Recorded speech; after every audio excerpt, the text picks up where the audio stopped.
Hello दोस्तों, आप सभी को गुलाब जामुन जैसी मीठी मीठी नमस्कार और इसी के साथ आप लोगों का स्वागत है मार्केट के पैचअप या ब्रेकअप शो में।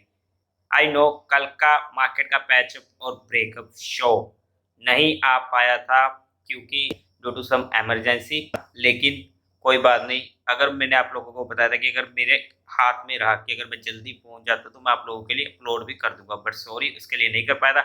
लेकिन आप लोगों को आज सुबह खुलते ही उसकी भरपाई के लिए मैंने स्पेशल स्टॉक सर्च किए थे और मैंने आप लोगों के साथ दो स्टॉक ऑलरेडी डिस्कस कर दिए थे, जिसमें से एक स्टॉक ने लगाया था अपर सर्किट।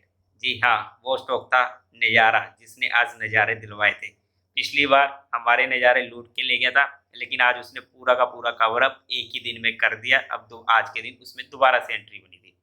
और दूसरा स्टॉक था रूट मोबाइल, जिसने हमें अच्छा खासा 8% का आज ही मूव दे दिया था। और इसी के साथ अगर हम आज के दिन की निफ्टी की बात करते हैं तो निफ्टी एक गैप अप ओपनिंग देता है 17,243 की, और वहीं पर ही अपने दिन का लो बनता है 17,154 का। और जैसे ही ये हल्का सा रिट्रेस करता है और उससे उतना ही ब्यूटीफुली उससे भी कम टाइम में उसे कवर करते हुए मार्केट सीधा ऊपर की साइड जाता रहता है और मार्केट अपने दिन का हाई बनाता है 17,356 का, और मार्केट की क्लोजिंग होती है 17,340 की। फिर से हमें अच्छी क्लोजिंग मिल रही है। अब आप सोच रहे होंगे कि क्या हमें ब्यूटीफुल रैली मिली है। लगातार हम 15,150 से अभी तक हम 17,340 पर आ चुके हैं और हमने इस रैली को अच्छे से यूज़ किया है। हाँ, ऑब्वियसली हमने 15,200 के आसपास बाइंग नहीं करी थी, बाय मिस्टेक 15,140 नहीं 15,200 के समथिंग था। अब वो 200-300 पॉइंट ऊपर से हमने स्टार्ट किया, बट कोई बात नहीं। अब देखो, हम बिल्कुल बॉटम पे नहीं बाय कर सकते। अब जहाँ पर मार्केट ने हमें कंफर्मेशन दी थी तो वहाँ पर हमने बाय किया था, और उसके बाद हमें डबल कंफर्मेशन मार्केट के अप ट्रेंड आने के बाद तो हमने अपनी पोजीशंस को अनकंट्रोलेबल लेना शुरू कर दिया है। और इसी के साथ सबसे बड़ी दिक्कत आ रही है शॉर्टर्स की। क्यों भाई, कैसी लगी? क्यों? वो कैसे करते थे, अब मार्केट इतना बढ़ चुका है और कितना ही बढ़ जाएगा, कर दो शॉर्ट। मतलब कि मार्केट में ना शॉर्टर्स हर जगह पर शॉर्ट कर रहे हैं 16,500, 700, 900, 17,000। मतलब अगर मार्केट हमें अप ट्रेंड में बोल रही है कि मार्केट में तेजी हमें दिख रही है तो हम बिना फालतू में शॉर्ट नहीं करेंगे। इंट्राडे शॉर्ट फिर भी चल जाएगा अगर हम शॉर्ट कैरी करके जा रहे हैं। तो आज से आप लोग एक और रूल बना लो, अप ट्रेंड में एटलीस्ट शॉर्ट कैरी करके नहीं जाना है। चाहे हमें कितना ही यकीन ना हो कि कल गैप डाउन होगा, फिर भी अप ट्रेंड मार्केट में हमें शॉर्ट कैरी करके नहीं जाना है। हाँ, अगर हमें लग रहा है गैप डाउन होगा तो हम एटलीस्ट निफ्टी की कॉल वगैरह लेकर नहीं जाएंगे। लेकिन शॉर्ट कैरी करना अप ट्रेंड मार्केट में कभी कभी काफ़ी ज़्यादा दिक्कतों का सामना करना पड़ सकता है। अब हमें लगातार ही गैप अप भी देखने को मिल रहे हैं। और इसी के साथ अगर हम एफ और डी की बात करते हैं तो एफ ने बड़ी ही धमाकेदार 2300 करोड़ की बाइंग करी है और डी ने अप्रॉक्स 800 करोड़ की सेलिंग करी है। नेट में बाइंग का फिगर बड़ा है। अब याद करो, मैं क्या बोलता था कि अगर मार्केट को ना अप साइड जाना है, ऊपर की साइड आना है, तो एफ को खरीदना पड़ेगा। अब मार्केट में हमें अच्छी खासी मूव मिल रही है।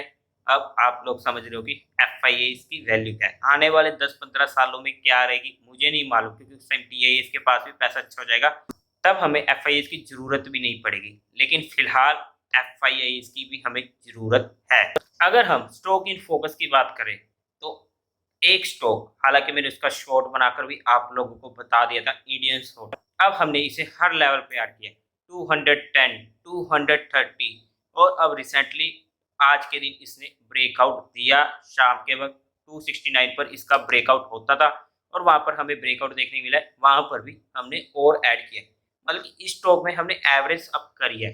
तो एवरेज हमेशा अप की साइड होती है। अगर हम एवरेज डाउन करते हैं तो वहां पर हमारा स्टॉक जो ऑलरेडी वीकनेस दिखा रहा है हमें उसमें एवरेज नहीं करनी होती।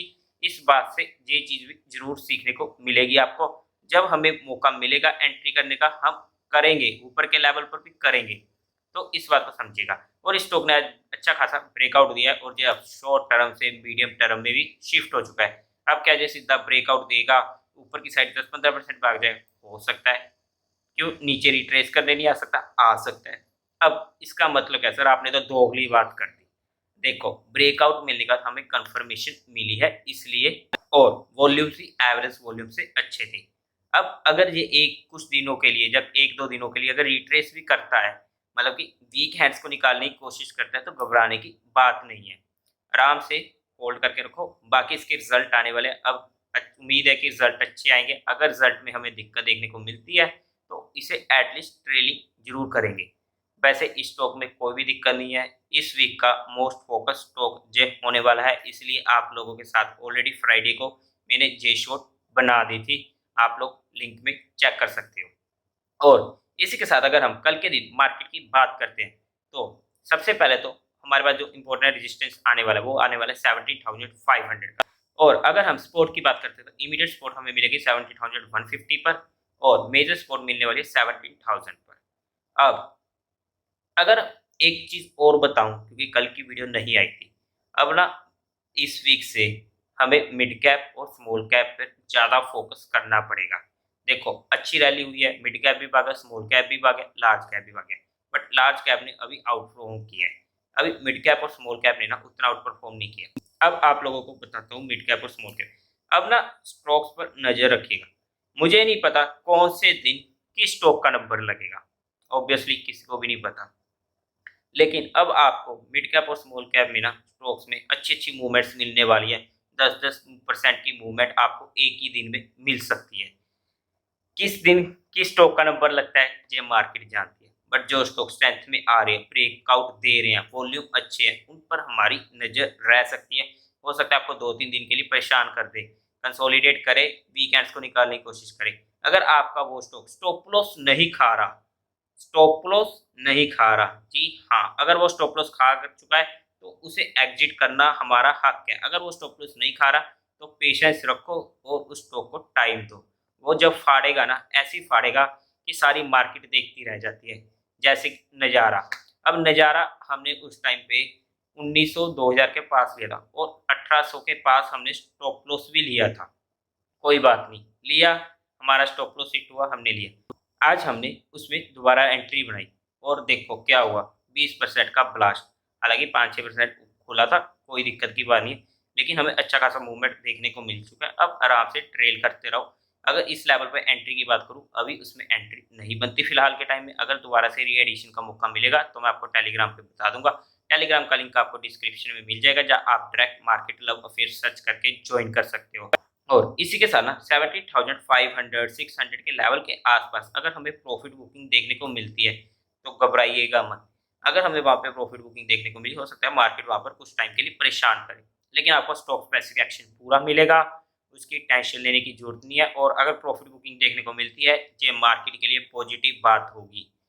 अगर मार्केट में हमें प्रॉफिट बुकिंग देखने को नहीं मिलती वहां पर, तब हमारे लिए हल्की फुल्की टेंशन वाली बात हो सकती है, वरना कोई दिक्कत की बात नहीं है। मार्केट अप ट्रेंड में मजे करो और अपने पोर्टफोलियो के साथ होलियां मनाओ, होली हरे रंग की, समझ रहे हो आप। तो उम्मीद है आप लोगों को ये वीडियो अच्छी लगी होगी, तो इस वीडियो को लाइक करें, शेयर करें और चैनल को सब्सक्राइब करें। Thank you very much.